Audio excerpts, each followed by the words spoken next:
میں نے اپنے گورے کلیگ سے کہا تم مسلمان کیوں نہیں ہو جاتے؟ اس نے مسکرا کر جواب دیا تم مجھے کوئی اچھی سی ریزن دے دو، میں اسلام قبول کر لوں گا۔ میں نے اسے اسلام کی حقانیت اور نبی کریم صلی اللہ علیہ وسلم کی زندگی کے بے شمار واقعات سنائے۔ میں نے ان لوگوں کا حوالہ بھی دیا جو عیسائیت، یہودیت، بدھزم اور ہندو مت چھوڑ کر مسلمان ہوئے تھے۔ میں نے اسے یہ بھی بتایا تم مسلمان ہونے کے بعد جنت میں جاؤ گے۔ وہ بڑی توجہ سے میری بات سنتا رہا۔ میں خاموش ہوا تو اس نے ہنس کر کہا ہماری کمپنی میں 2 درجن مسلمان ہیں، تم مجھے کسی ایک کا حوالہ دو جس کو دیکھ کر میں مسلمان ہو جاؤں۔ میں حیرت سے اس کی طرف دیکھنے لگا۔ وہ بولا تم مسلمان اگر مل کر بھی اخلاقی لحاظ سے ہمارے کسی کرسچن ساتھی کا مقابلہ کر لو تو میں مسلمان ہو جاؤں گا۔ وہ رکا اور اس کے بعد مجھ سے پوچھا کیا تم لوگ حلال کھاتے ہو؟ میں نے سینے پر ہاتھ رکھ کر جواب دیا الحمدللہ مسلمان حرام نہیں کھاتے۔ اس نے کہکا لگایا اور بولا تمہاری بات چکن کی حد تک درست ہے، لیکن جہاں تک کام سے محبت، کمپنی کے ساتھ وفاداری اور اعمال تعلق ہے، میں نے تم میں سے کسی کو حلال کھاتے نہیں دیکھا۔ دفتر آنے کا وقت 9 بجے اور چھٹی کا وقت 5 بجے ہے، لیکن تم لوگ ہمیشہ 5-10 منٹ لیٹ آتے ہو اور جلدی نکل جاتے ہو، جبکہ میں روزانہ 8:45 بجے دفتر پہنچتا ہوں، اپنا سامان ڈیسک پر سیٹ کرتا ہوں، کوٹ اتار کر لٹکاتا ہوں، لیپ ٹاپ آن کرتا ہوں اور ٹھیک 9 بجے کام سٹارٹ کر دیتا ہوں۔ میں شام 5:30 بجے دفتر سے نکلتا ہوں، آدھ گھنٹہ اپنی چیزیں سمیٹتا ہوں، میز اور ڈیسک صاف کرتا ہوں، کرسیاں سیدھی کرتا ہوں،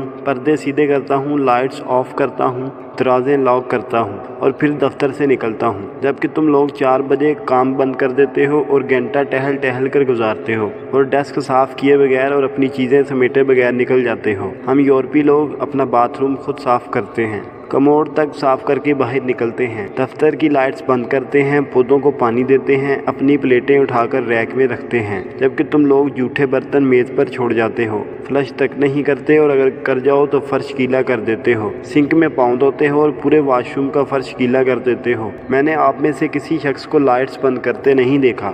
آپ کے لوگوں کے ڈیسک میس ہوتا ہے، کوئی چیز ترتیب سے نہیں ہوتی، آپ لوگوں کے لباس پر بھی سلوٹیں ہوتی ہیں اور ہاتھ بھی گیلے ہوتے ہیں، آپ لوگ دوسروں کی طرف دیکھ کر مسکرانا بھی جرم سمجھتے ہیں، کام لٹکانا آپ لوگوں کی عادت ہے اور کام کے دوران گپ لگانا آپ لوگوں کا مشغلہ ہے، آپ لوگ کھانا بھی نہایت بدتمیزی سے کھاتے ہیں، منہ سے چپ چپ کی آوازیں نکلتی ہیں اور چائے بھی شڑپ شڑپ کر کے پیتے ہیں۔ ہم یورپی لوگ کسی کی پیٹھ پیچھے بات نہیں کرتے، جبکہ آپ لوگ سراسر دن دوسروں کے نقص نکالتے رہتے ہیں۔ ہم خوراک اور ادویات میں ملاوٹ نہیں کرتے، آپ یورپ کی کسی بھی جگہ سے کھانے کی چیز خرید لیں، وہ خالص ہوگی اور ڈبے میں وہی کچھ ہوگا جو اس کے باہر لکھا ہے۔ ہم لوگ ایکسپائری ڈیٹ کے بعد خوراک کی کوئی چیز فروخت نہیں کرتے۔ یورپ اور امریکہ میں ادویات میں ملاوٹ یا جعلی ہونے کا تصور بھی نہیں، لیکن آپ کے معاشروں میں صدر ہو یا امام کعبہ اسے خالص خوراک ادویات نہیں ملتی۔ وہ رکا اور پھر بولا میں نے تم لوگوں کو کبھی پڑھتے ہوئے بھی نہیں دیکھا، تم لوگ روز مٹھائی اور چاکلیٹ خریدتے ہو، لیکن میں نے تمہیں کبھی کتاب خریدتے نہیں دیکھا۔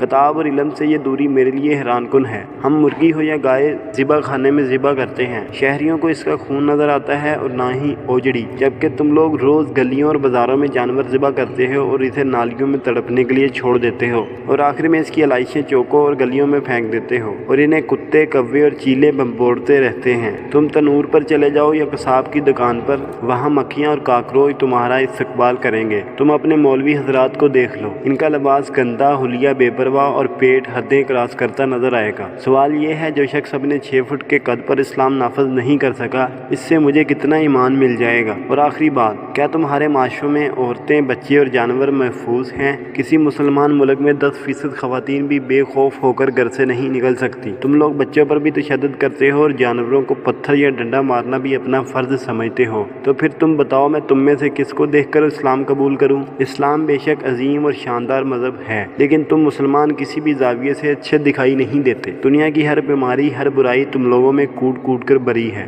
لہٰذا پھر میرے جیسے لوگ یہ سوچنے پر مجبور ہو جاتے ہیں وہ مذہب جو آج تک اپنے ماننے والوں کو نہیں بدل سکا، وہ مجھے کہاں تک بدلے گا؟ دوسرا، میں اگر مسلمان بھی ہو جاؤں تو میں کیا کروں گا؟ کیا میں بلند آواز ڈکار مارنے کے لیے اسلام قبول کروں یا عورتوں کو گودنے اور 40 انچ کی کمر کے لیے مسلمان ہوں؟ تم مجھے کوئی ریزن دے دو، میں ابھی کلمہ پڑھ لیتا ہوں۔ وہ خاموش ہو گیا اور میرا منہ کھلے کا کھلا رہ گیا۔ شیخ فرید صاحب رکے اور پھر لمبی سانس لے کر بولے میں اس گورے کی باتوں پر آج تک شرمندہ ہوں اور میں نے اس کے بعد کسی غیر مسلم کو تبلیغ نہیں کی۔ میں یہ بھی مانتا ہوں 84 سال کی عمر میں بھی خود کو مسلمان نہیں بنا سکا، میں اسلام کے معیار پر پورا نہیں اتر سکا۔